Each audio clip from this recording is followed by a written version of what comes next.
Salut mesdames et messieurs, merci d'être au rendez-vous de ces journaux dont voici les principaux titres. Les rassemblements de l'opposition restent-ils unis? Les participants à la réunion du jeudi dernier ont tenté de répondre à cette question à leur manière. Question de circulation de faux billets de 5 000 francs, le Matadien continue à doubler de vigilance en vue de faire face à ces phénomènes. Dans le territoire de Songololo, plusieurs villages sont encore sous la loi du phénomène divagation de bêtes pourtant interdites par les autorités sur l'ensemble du territoire national. Salut une fois de plus, mesdames et messieurs. Commençons ce journal par la question de savoir si les rassemblements de l'opposition restent unis. En réponse à cette question, le participant à la réunion du jeudi dernier à la 10e rue, dans la résidence du feu Étienne Tshisekedi, ont pensé que l'unité au centre de cette méga plateforme reste sauvegardée parce que les 9 plateformes signataires de l'acte de Genval étaient bel et bien présentes à cette réunion qui a vu Félix Tshisekedi et Pierre Lumbi être présentés à tous les membres du rassemblement. Martin Fayoulou et le professeur Kalele étaient devant le micro de Sarah TV. Tshisekedi et Pierre Lumbi, respectivement président du Rassemblement et président du Conseil des sages du Rassemblement, ouvert le processus de désignation par consensus des autres animateurs aux postes actuellement vacants dans les organes du Rassemblement, notamment les 3 postes de vice-président du Conseil des sages, du coordonnateur des actions, de ses 4 adjoints, ainsi que de tous les membres de son bureau. Il est chargé de prendre tous les contacts nécessaires avec toutes les composantes à cet effet.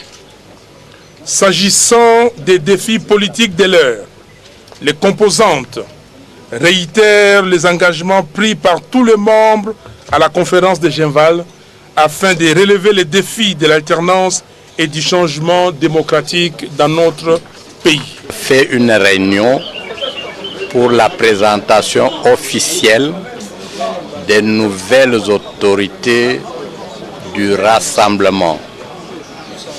Ces nouvelles autorités qu'on a présentées aujourd'hui, c'est le président du Rassemblement, en la personne de Félix Tshisekedi, ainsi que le président du Conseil de sages du Rassemblement, M.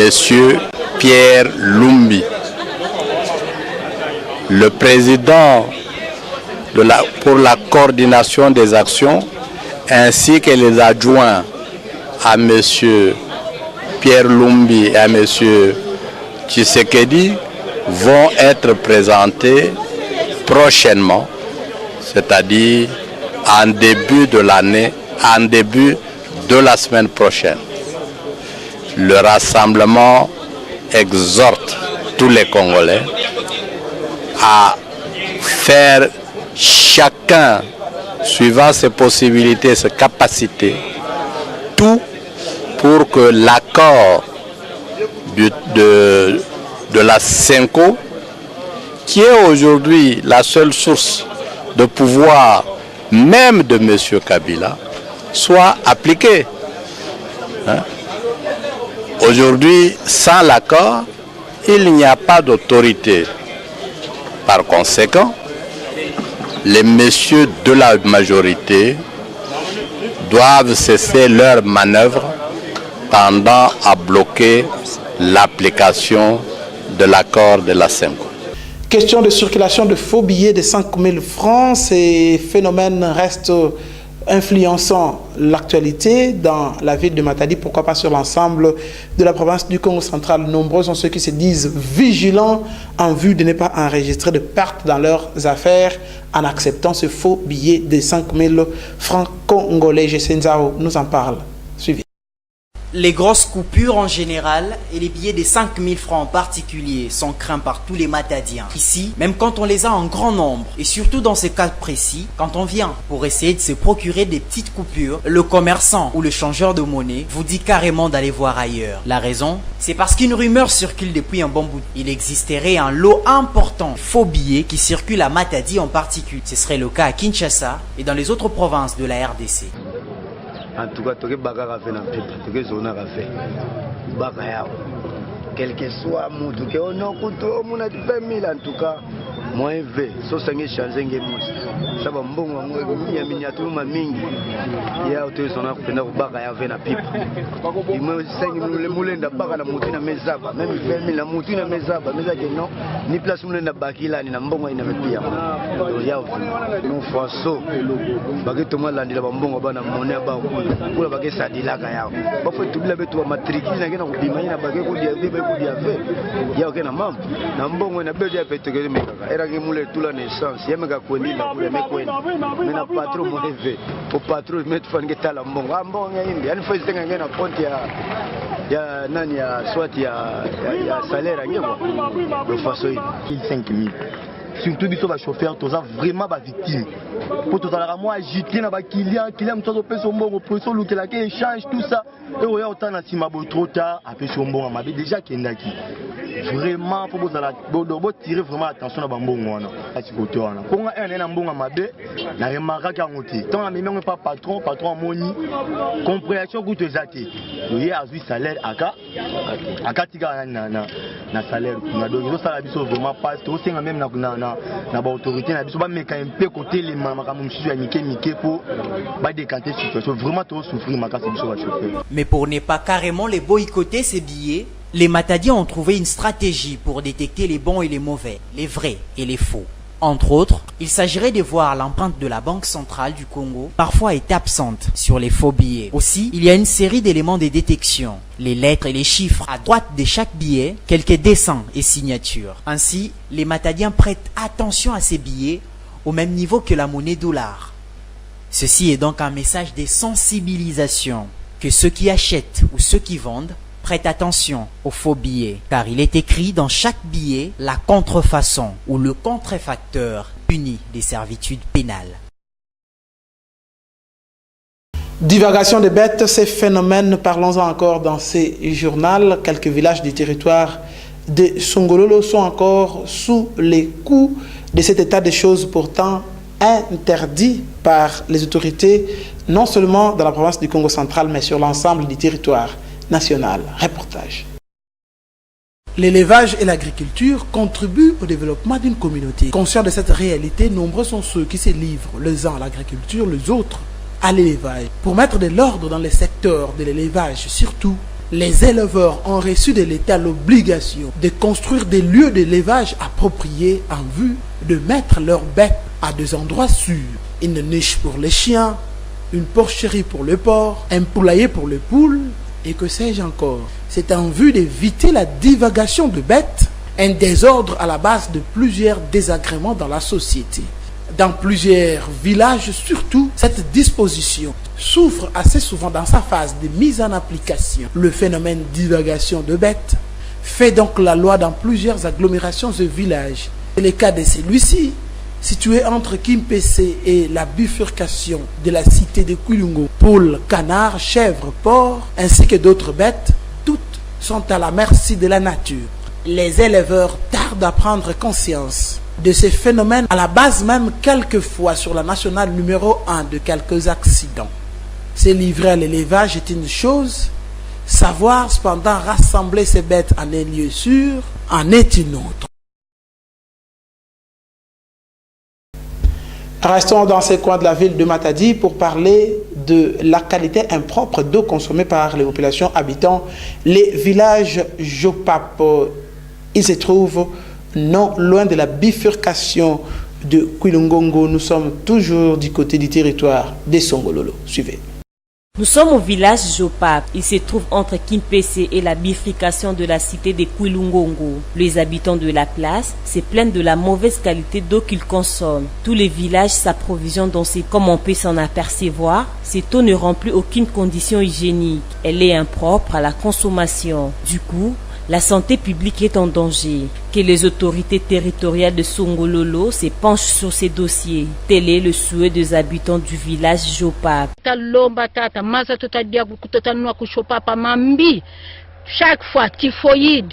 Aleka tutabakisa ko yeno zimfumu lena kuntwala kwelu futi kututula lukututali leti diambula maza Luiza lwatala maza mama lwa kutubaki la solution pozizi mpasi tutazingi la vakati kia Shopapa diamda maza pa Luiza luzamona poka huko tufuti zingi la imbevo yele yingi kwa beto diamda maza. Le club Le Fidèle de Sarah TV compte en son sein une nouvelle cellule. Il s'agit de la cellule 100% Sarah TV. Celle-ci se trouve non loin des installations de la santé radio-télévision, chaîne que soutient plus de 3000 membres actuellement sur l'ensemble de la province du Congo central. 100% Sarah TV est né, c'était le dimanche dernier. Suivez.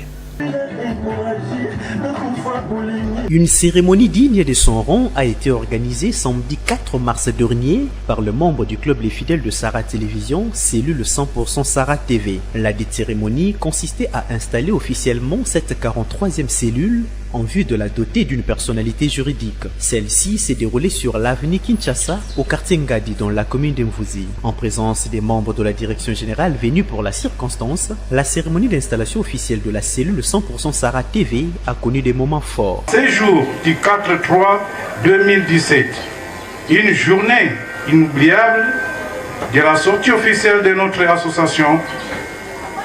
Nos sincères remerciements à l'égard du président fondateur, M. Mayuku, qui a bien voulu que cette association naisse dans ce secteur d'Engadi, commune d'Mvuzi, dans notre ville portuaire du Congo central. 100%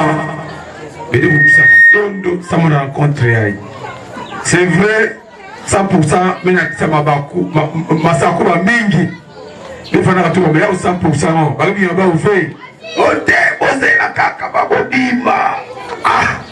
100% les lots,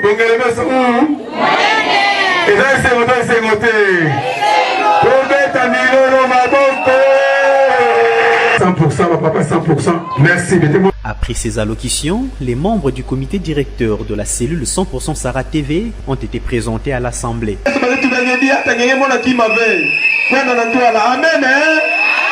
Merci. Kifumu Baka diate kisinze ketoro ka kibakula mère de la ville. Kibak. Bonne messo. Kifumu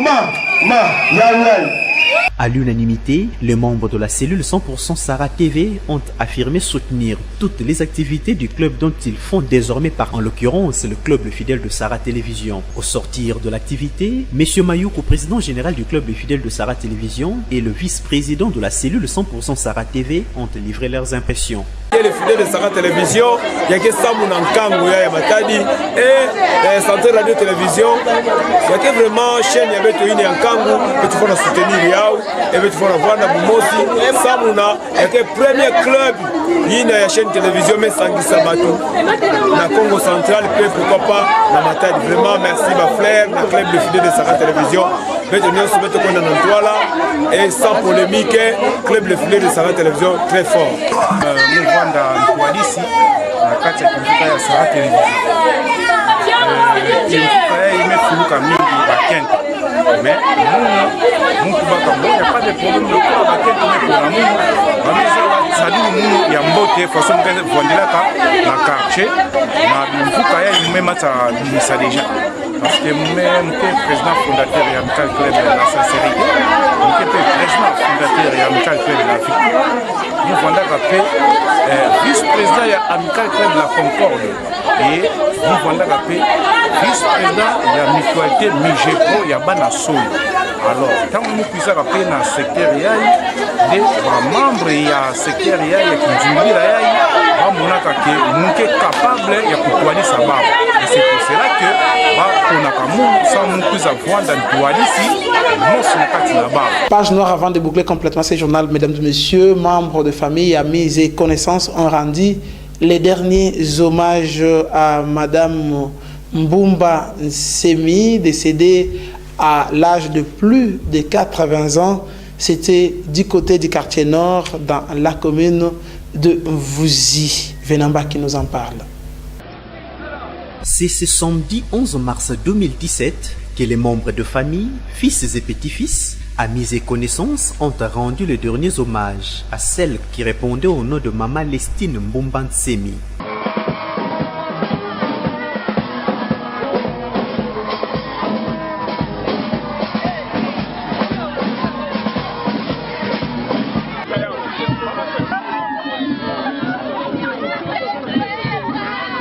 La défunte fut grand-mère et homonyme de l'une des journalistes de la santé radio-télévision, en l'occurrence mademoiselle Bellor Nsemi. Décédée jeudi 2 mars dernier, la dépouille mortelle de l'illustre disparue après sa sortie de la morgue de l'hôpital général de Kinkanda est exposée au terrain de l'église catholique située au quartier nord, dans la commune de Mvouzi. Celle qu'on appelait affectueusement Maman Lestine Mbumba Nsemi a bénéficié des obsèques dignes de leur rang, car un nombre important de Né-Congo était présent lors du recueillement.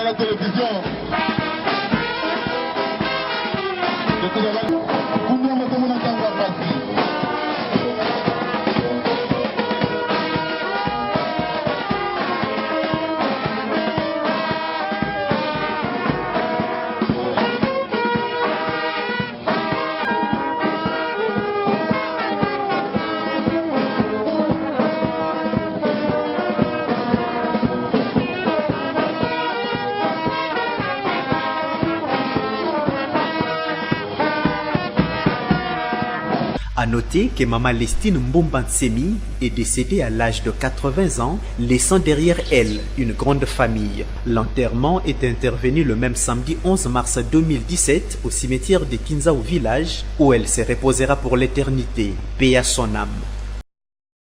Fin de cette page locale, mesdames et messieurs. Place à présent aux informations au-delà de nos frontières.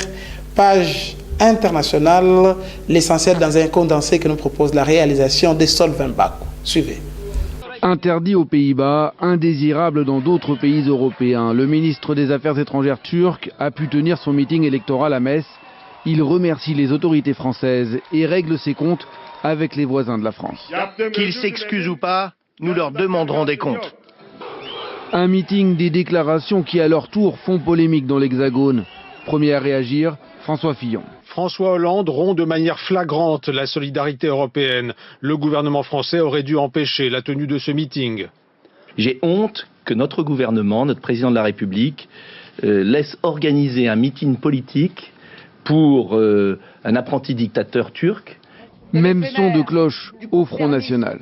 Pourquoi devrait-on tolérer sur notre sol des propos que d'autres démocraties refusent? Pas de campagne électorale turque en France. Emmanuel Macron très critique lui aussi vis-à-vis du gouvernement. Lui estime qu'il ne pourrait y avoir aucune faiblesse face aux attaques des autorités turques. Pour ma part, j'aurais souhaité que de manière commune, compte tenu de ce qui avait été dit, l'Union européenne décide partout d'interdire ce genre de rassemblement. Et même Europe Écologie Les Verts condamne la tenue de ce meeting, laissant finalement leur allié Benoît Hamon bien seul à défendre la position du gouvernement français. Le rôle de la France, ça n'est pas d'interdire a priori un débat en dépit de nos désaccords avec Erdogan. Des propos qui reflètent exactement ceux du Quai d'Orsay. Jean-Marc Ayrault lui assume, il estime que ce meeting relevait de la liberté de réunion. Seule une menace avérée à l'ordre public aurait pu l'empêcher, une menace qui n'existait pas selon lui. Pour obtenir les derniers parrainages et convaincre un à un les élus.